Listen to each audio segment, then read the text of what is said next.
morning, a new day's dawning, and I'm through yawning. Now I get excited every day.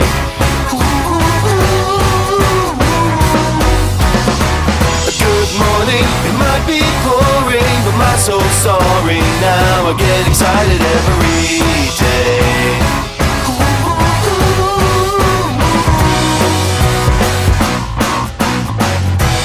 Once it seemed that everything's wrong,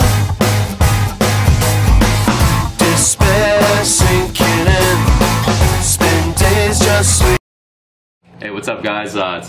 It's me and Ben Pakulski. We're here just talking about some nutrition stuff. I'm getting some advice from him on basically what type of foods I should be eating to basically help me put on more size. But particularly though, I want to get his point of view and his advice on putting on lean mass, because I can put on a lot of size, but a lot of times I end up gaining a lot of fat.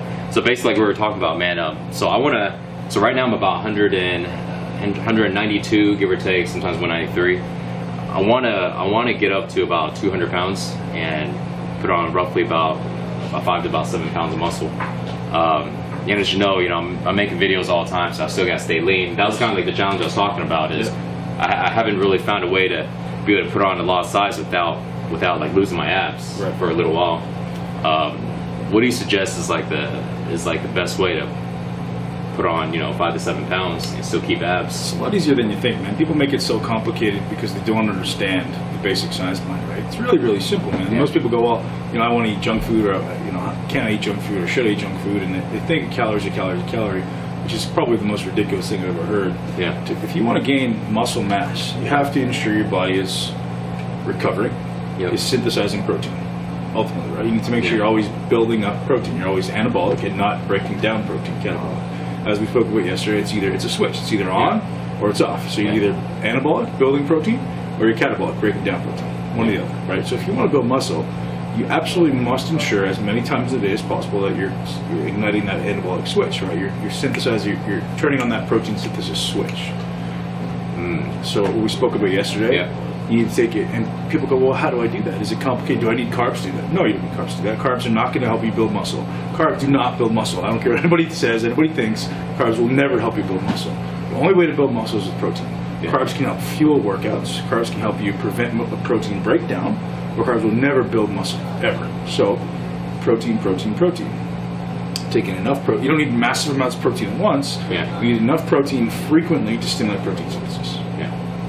So, and then you're talking about with that leucine, making sure that every meal has what, 5 to 7 grams. So is it? It's between, depending on your size. So the average person like yourself probably need 3 to 4 grams, maybe 3 to 6 grams.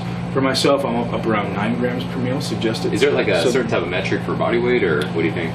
Because I know we're recording this, so the guys watching it. Yeah, I mean the average person is probably about 160, 170 pounds, or maybe even less than that. Needs about 3 grams of leucine to stimulate the switch. And I mean it's one of those things scientifically that's kind of arbitrary, right? Because like, how do you know? So you're taking a guess. So they assume that they know it's between 3 and 9 grams.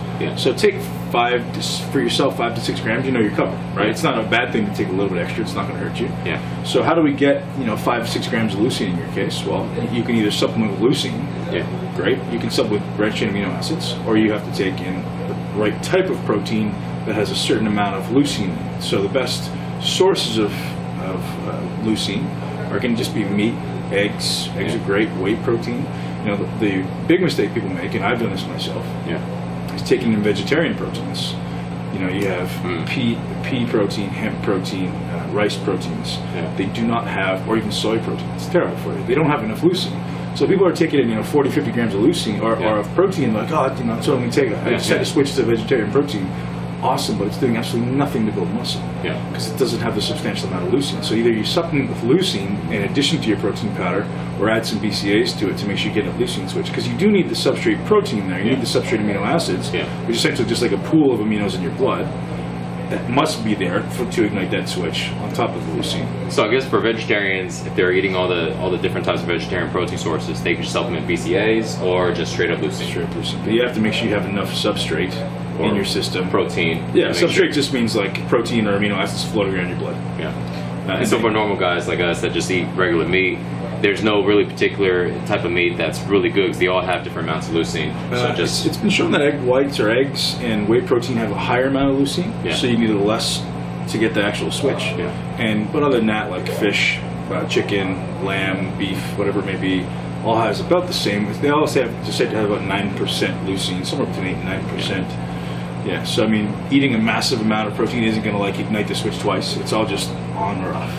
Right. There's no like, is it going faster today than it was yesterday? No, it's either on or it's off. And I remember, and we were talking about this yesterday. And you want to ignite that leucine switch basically every 2 to 4 hours. So this way your body's saying it's anabolic. The more you can do it, the better. And what was the interesting thing is you're talking about how either somebody is either anabolic or they're catabolic. Either they're building muscle and utilizing the protein in their body and the amino acids, or they are not. There's not like this middle ground. Unfortunately, there's nothing we can feel in our body, and I wish there was, because I would obviously take advantage of it. So like, do I feel like I'm growing right now, or do I feel like I'm breaking down? Unfortunately, there's no way we can feel that. We just have to kind of go by timing, which is why timing your meals is so important if you're looking to build muscle. Now, an awesome tip for people out there looking to lose fat. This is something that I exclusively only usually give my members. I'll share with you because it's so effective. So if I want to lose fat, ultimately I want my calories to be lower. Right? So if I'm going to eat meals every 2 to 3 hours, my calories are going to be pretty high because I need to take in a substantial amount of calories. But what I suggest for people to do, especially my females or my people that want to lose a little bit of body fat, instead of eating every 2 to 3 hours, you eat every 4 hours. So in between meals, you take in some branched chain amino acids. So you're getting that leucine switch every 2 hours. So ultimately, but your calories for the day are lower, but you're still going to be maintaining all your muscle mass. Does that make sense? So if I eat every 3 hours, I may get 6 meals in the day. So I may have 2,500 calories. Whereas if I eat every 4 hours, I may get 5 meals in the day. So I'm getting less overall calories, but I get the leucine switch more often. So I'm actually still going to get all that protein synthesis. Do you mind? I'm gonna explain that to the viewers watching it, and just correct me if I'm wrong. So guys, so basically what Ben's talking about is, in order to go ahead and lose fat and still maintain the muscle, because you lose muscle if your body is in that catabolic stage to where your leucine switch is not on. So in order to lose fat and keep your switch on, is you lose fat by eating less calories. But instead of eating, let's say, every 2 hours, because in a 4 hour period, if you ate twice, let's say you ate 700 calories, 350 each. But if you want to lose fat, you can eat once in that 4 hour period, 350 calories. But in order to make sure the body doesn't tap into your muscle source, you take leucine in that 4 hour period, right in that 2 hour period maybe? Yeah, well, ideally branched chain amino acids, or I mean, you can take leucine on its own, but you may not have enough protein there, so branched chain amino acids is probably BCAAs, right? So take BCAAs 2 hours in between that 4 hour period, so this way your body stays anabolic, your body can continue to go ahead and build muscle instead of using muscle as a fuel source. Exactly. So this way, in that 4 hour period, you only eat 350 calories, less calories, you get lean because your body utilizes the fat as the energy source. Exactly. Less insulin spikes, more consistent blood sugar. Man, that's it's a really effective tip, and like I say, I only usually share that with my members, but you could share it with your members. And it's just that one tip will make a huge difference, because that's probably one of the things that making a mistake on, because I would go ahead when I'm trying to lean down, obviously I'd eat less calories, and I know I don't want to continuously eat every 2 hours, but like we spoke about yesterday, how many people do we know that eat all this junk, put on all this weight, and then when they shred down, they're the exact same size they were before? Exactly. Because they're losing all that muscle when they're shredding down. So a great way to keep your muscle when you're shredding down. It's so simple, but I mean, if you're not a scientifically oriented person, you don't know it. You don't need to be scientifically oriented. You just need to know it. So I'm sharing it with you. It's a pretty simple tip, but really effective. Nice, guys, man. If you want to learn more about that, check out Ben's site. He has a program called MI40, benpakulski.com/MI40. In Ben's program, he talks about stuff like that, along with pretty much tips that you've never heard of before. I mean, this is pro bodybuilding tips here. That's why I'm sitting here and we're having this conversation, because I know, obviously if you guys watch my videos, I know what I'm doing, and I look good for a guy like me, but to get to that next level, I'm taking a lot of tips from Ben. So, hey man. Man, the more you can make your stuff efficient, the better, right? That's what it's about. Why waste your time when you can do it properly? Yeah, so hope you enjoy this behind the scenes videos, man. So we'll see you guys in the next one. Later. So, yeah, that's an awesome tip on that. So then this way I can maintain muscle.